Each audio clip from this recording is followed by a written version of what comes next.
Vous entrez dans une pièce, la conversation démarre et soudain, cette sensation étrange. Vous savez déjà ce qui va être dit, comme si la scène se rejouait sous vos yeux. Le temps semble se plier, l'instant devient familier avant même de s'installer. C'est le déjà-vu. Ce phénomène marquant traverse les vies sans prévenir. Il ne dure que quelques secondes, mais laisse souvent une impression durable. Certains y voient un simple trouble de la mémoire, d'autres une expérience troublante, parfois chargée d'émotions. Mais qu'est-ce réellement ce phénomène? Bonsoir chers téléspectateurs et bienvenue dans ce nouveau numéro de votre émission Question d'existence. Aujourd'hui, nous allons parler de ce phénomène de déjà-vu avec un psychologue clinicien, Monsieur Emmanuel Kwama. Bonsoir Monsieur Kwama. Bonsoir. Bienvenue dans Question d'existence. Merci.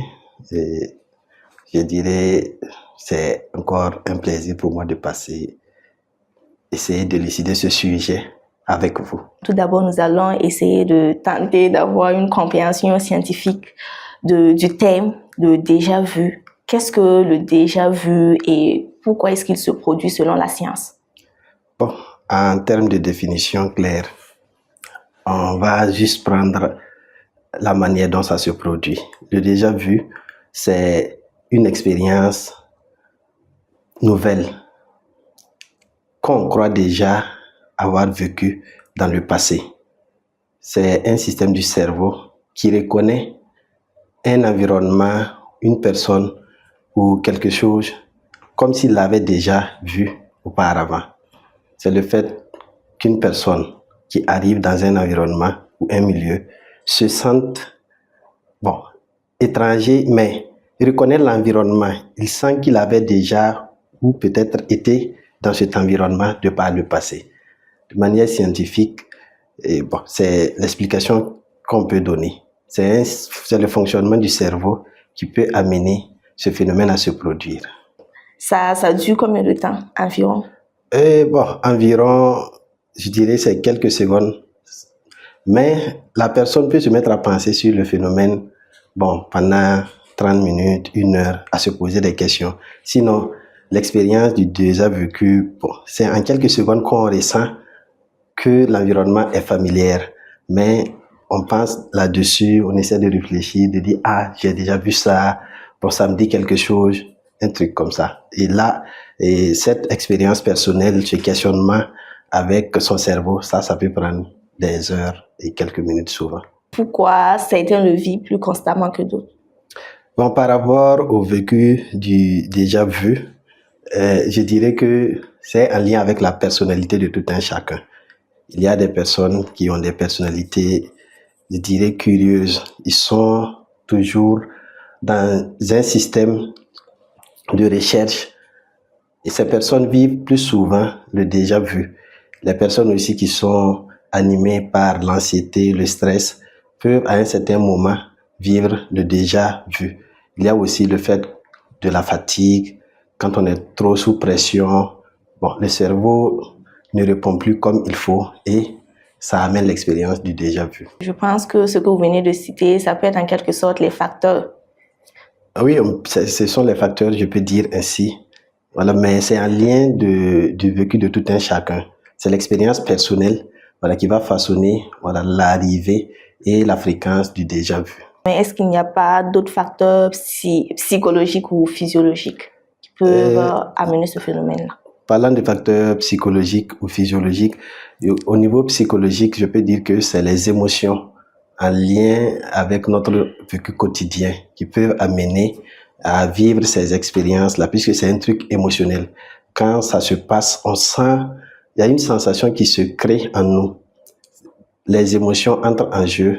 Si un certain nombre d'émotions sont réunies et que le système du cerveau est sous pression, côté psychologique, le déjà vu ou le déjà vécu peut survenir. Côté physiologique, c'est comme je disais, la fatigue. Quand on est fatigué, ça peut créer le déjà vu. Le corps devient faible, le cerveau surtout devient faible dans le traitement de l'information. Et par rapport à ce traitement de l'information, les erreurs peuvent survenir et ces erreurs-là peuvent créer ce déjà vu-là.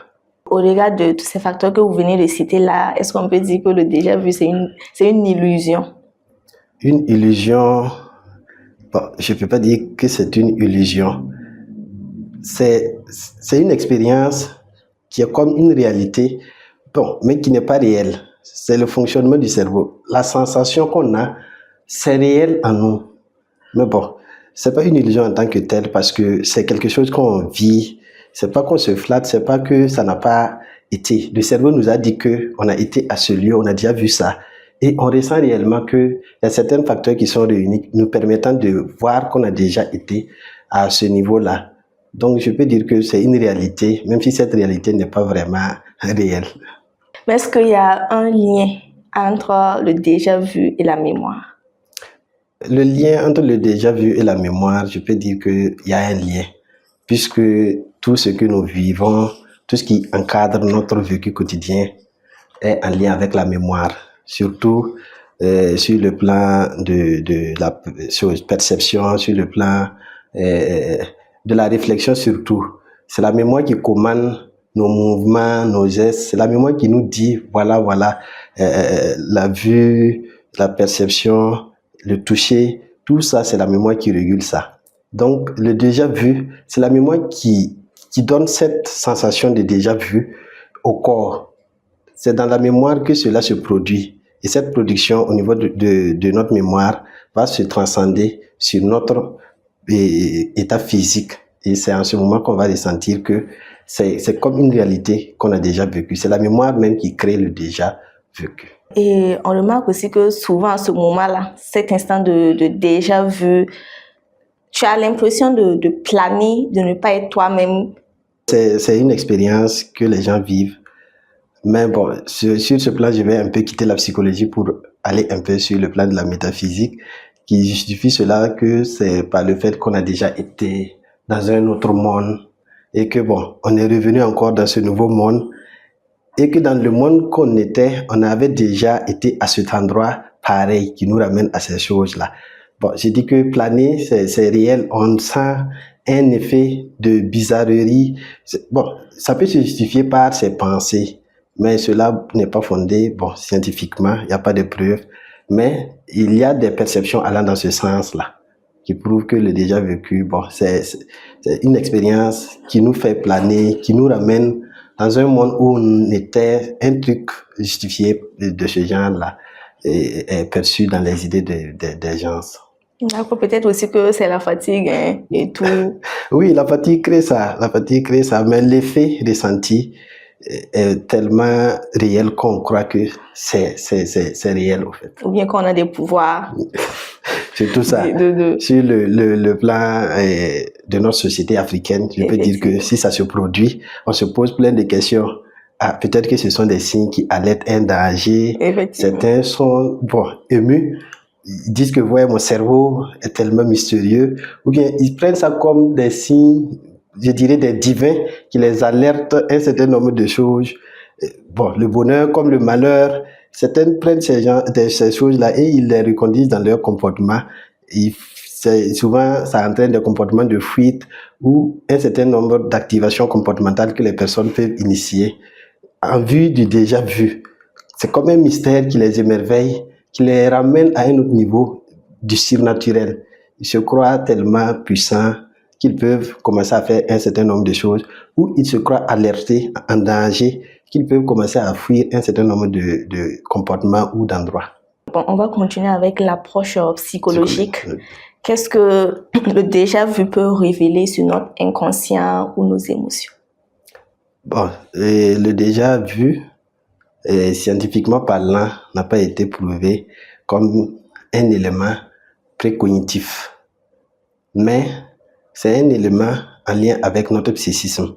C'est le fonctionnement du cerveau qui amène cela. Nous savons tous que le cerveau, c'est le lieu du traitement de l'information. Et c'est comme un ordinateur. Le traitement de l'information est tellement rapide au niveau du cerveau. Et ce traitement rapide peut, à un certain moment, être erroné.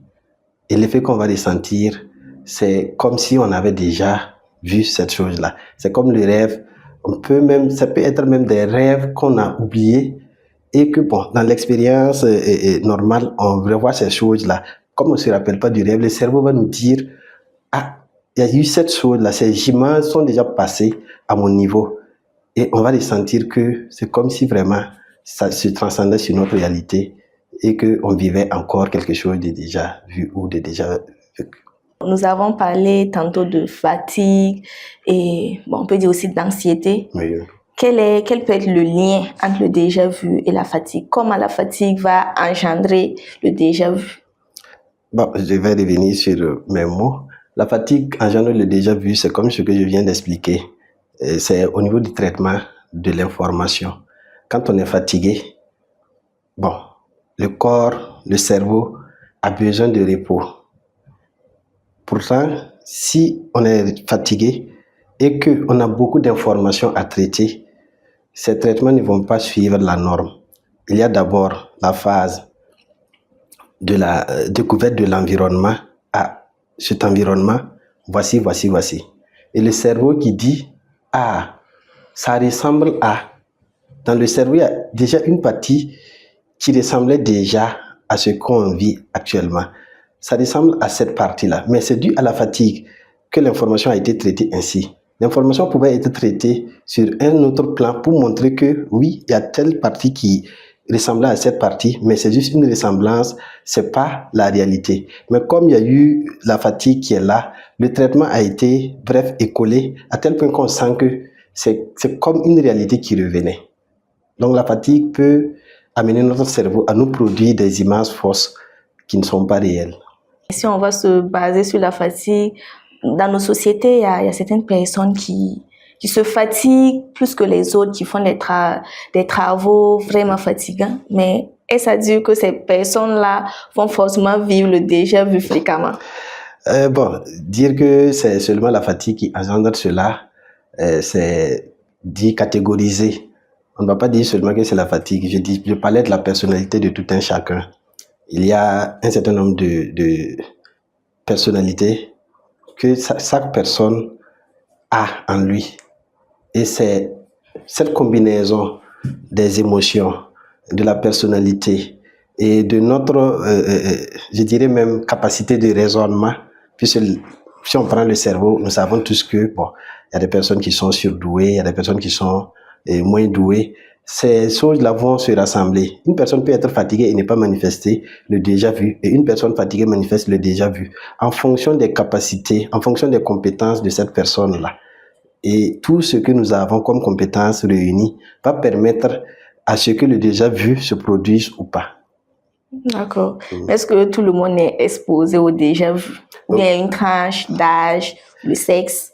Bon, tout le monde est exposé, mais ceux qui sont plus exposés, ce sont les jeunes. Parce que leurs cerveaux sont en pleine maturation et les jeunes sont plus en activité. C'est pas pour dire que les personnes âgées ne travaillent pas, mais la réflexion, les pensées quotidiennes, les jeunes sont plus dans la réflexion, dans le mouvement, et cela vraiment les expose au déjà vu. Et les enfants? Bon, disons que je n'ai pas assez d'informations sur les enfants, mais je dirais que les enfants ne vivent pas le déjà vu comme les jeunes. Parce qu'à l'enfance, bon, le cerveau est à un niveau où vraiment, à un certain moment même, certaines parties de notre vécu s'effacent. Ce qu'on a vécu entre 0 à 6 ans, bon, souvent, certaines personnes ne se rappellent pas. Donc, le cerveau, à ce moment, est tellement mineur que la réflexion n'est pas faite comme pour les jeunes et les personnes adultes. Donc, le déjà vu au niveau des enfants, je dirais, la fréquence est moins.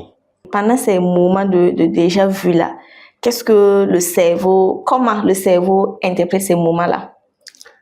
Bon, est-ce qu'il y a de la peur, bien de la fascination ou bien de la curiosité? Bon, je vais dire que c'est vécu en fonction encore de la personnalité et de l'état de tout un chacun. Mais c'est comme j'ai dit, la peur peut être là. La peur peut être là si on interprète le phénomène comme un danger.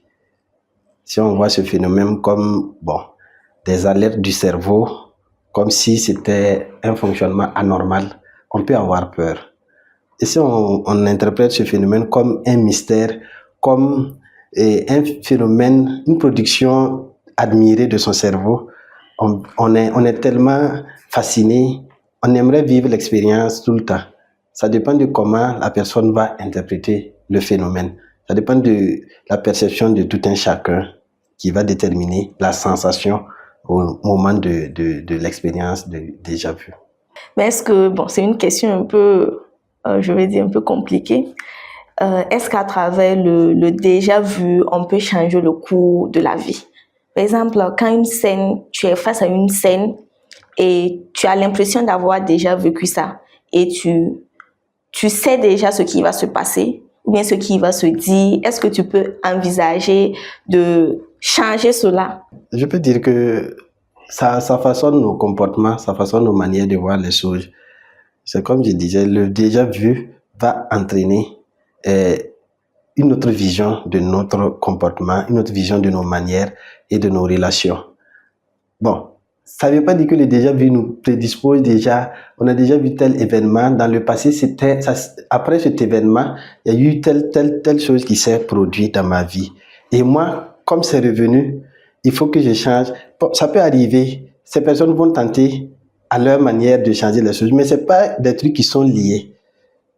Et dans leur manière de tenter de changer les choses, cela peut se passer que ça ne se produise pas comme ces personnes avaient vu dans le passé. Mais ce n'est pas parce qu'ils ont essayé de changer que ça ne s'est pas produit, seulement que ce n'était pas une réalité. Voilà, les personnes peuvent tenter de modifier l'avenir juste par le déjà vu, mais ça n'a pas de lien, ça n'a pas de rapport. Ça permet, bon, en tout cas, de revoir son comportement et d'ajuster un certain nombre de pensées, d'ajuster un certain nombre de relations dans sa vie pour tenter d'éviter soit le pire, soit une situation désagréable. Mais ce n'est pas en faisant cela, c'est pas, le déjà vécu ne va pas ramener ce qui s'était passé. Ce n'est pas un retour dans le passé. C'est juste un phénomène qui se produit. Il ne faut pas le prendre sous l'angle d'une prédiction ou des choses qui présagent le malheur ou autre chose. Est-ce qu'on peut apprendre quelque chose de nous-mêmes en réfléchissant sur le déjà vu? Oui, je peux dire que ça peut nous conseiller, ça peut nous amener à faire une auto-observation de notre vécu, de nos comportements, puisque quand cela se produit, bon, en tout cas, si on est attentif, on va remarquer un certain nombre de choses. Si on va faire un journal du déjà vu, dès que cela se produit, on tente de notifier qu'est-ce qui a amené ça, c'est où ça s'est produit, quand ça s'est produit, qu'est-ce que j'ai ressenti, à quoi j'ai pensé. Si on essaie de noter toutes ces choses-là et qu'à chaque moment que cela se produit, on essaie d'écrire ces choses, on va remarquer qu'il y a quelque chose qui se répète. Et par rapport à ce qui se répète, si on veut que cela se produise ou pas, on peut essayer de changer ces choses-là pour que le déjà vu ne se produise plus ou pour que le déjà vu se produise. Ça dépend de comment chacun vit cette expérience. Si on veut répéter l'expérience, on peut travailler dans ce sens à réunir les éléments qui favorisent le déjà vu, les conditions du déjà vu, où et quand ça se produit, qu'est-ce que j'ai pensé, qu'est-ce que mon comportement, sur le plan comportemental, qu'est-ce que j'ai ressenti, tout ça réuni et quantifié à long terme pourra nous permettre de cerner un certain nombre de lignes qui conduisent à ce phénomène-là. Et par rapport à ça, on peut tenter soit de supprimer un certain nombre de choses, soit de les renforcer si cela nous plaît. Mais est-ce qu'on peut rapprocher le déjà vu des phénomènes comme les rêves, la mémoire sensorielle ou les intuitions? Oui, je peux dire que c'est des phénomènes qui se produisent de la même manière. C'est le cerveau qui nous amène des images, qui produisent des visions ou des réalités, bon, en lien avec notre vécu. Le rêve, c'est le fonctionnement du cerveau quand nous dormons, puisqu'on pense, on réfléchit, on court de gauche à droite toute la journée. Et la nuit, notre cerveau continue de fonctionner. Ce à quoi on a pensé et entrecoupé, et qu'on a arrêté de penser sans terminer les pensées. Le rêve, c'est ça. La nuit, le cerveau va continuer de voir dans ces sens-là et produire des images pour nous dire voilà. C'est ça le rêve. Et le déjà vu, c'est pareil. C'est des situations où le cerveau nous produit des images. Le songe, les imaginations. C'est le système du fonctionnement du cerveau qui produit ces événements-là. Donc, je peux dire qu'il y a un lien entre ces événements, du fait que ce soit des des choses, la production du cerveau qui amène ces événements.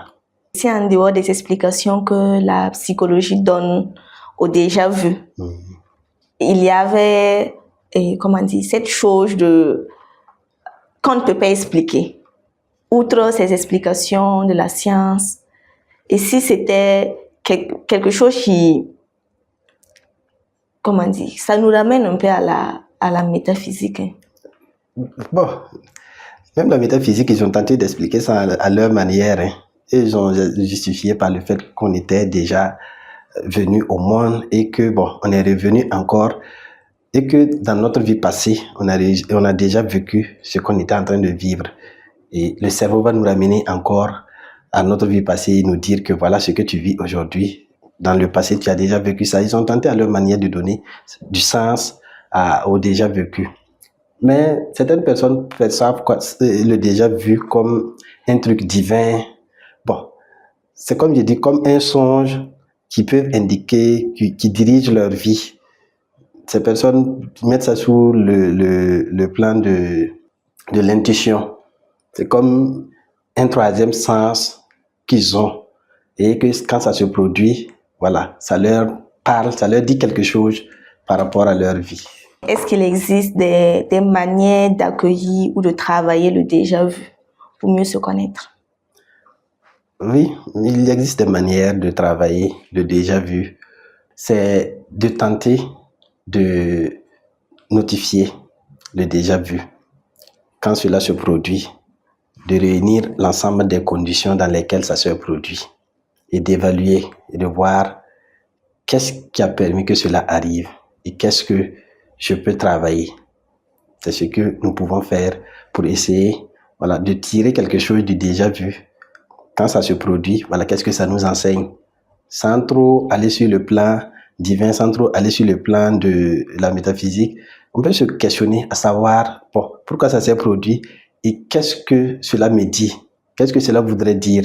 Essayer d'assainir son environnement, essayer d'assainir son vécu quotidien et voir qu'est-ce qui n'a pas marché pour que cela se produise et tenter de mieux améliorer ses conditions de vie. Outre cela, quel peut être le rôle de la psychologie? Est-ce qu'une personne qui vit fréquemment le déjà vu peut venir consulter pour voir s'il y a peut-être un souci en dehors de ça? Ça, je vais dire que oui, puisque on peut percevoir ça comme un alerte du fonctionnement du cerveau. Si c'est tellement fréquent, c'est des choses que tout le monde vit, mais la fréquence ne devrait pas être trop rapprochée. Si c'est trop fréquent, cela signale que au niveau cognitif, il y a quelque chose qui est en désaccord avec le fonctionnement du cerveau. Et mieux vous consulter vite pour trouver des alternatives et pouvoir subvenir à ce qui se passe à l'événement. Ça serait en tout cas la meilleure perspective pour quelqu'un qui vit ça fréquemment. Que nous dit ce phénomène-là sur la manière dont nous percevons le temps et notre existence au quotidien? Le déjà vu, par rapport au temps, le déjà vu nous conseille que le temps est subjectif, le temps n'est pas objectif. C'est le cerveau, c'est notre mémoire qui construit le temps dans lequel nous vivons.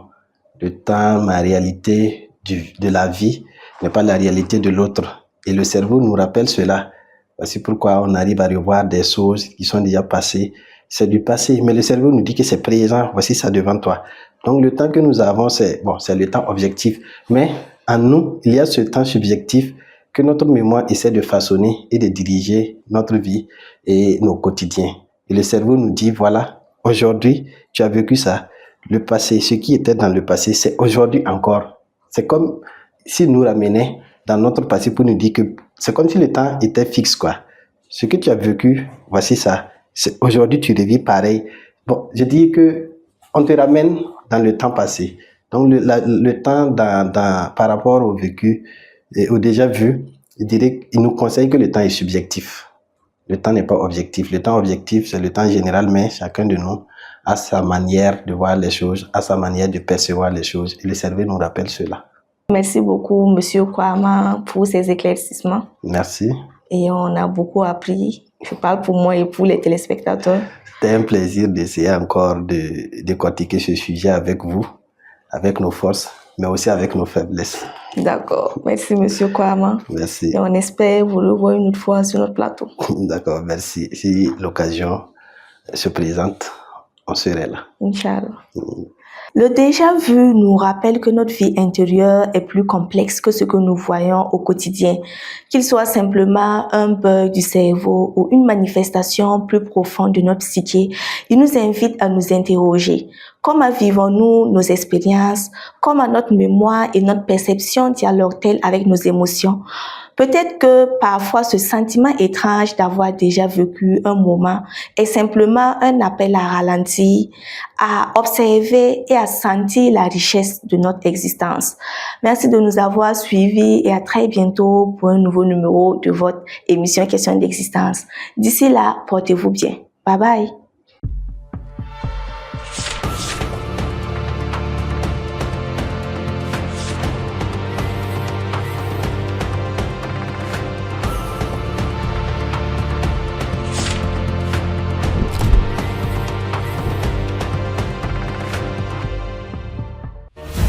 Fadi Mawab TV, les racines de l'actu.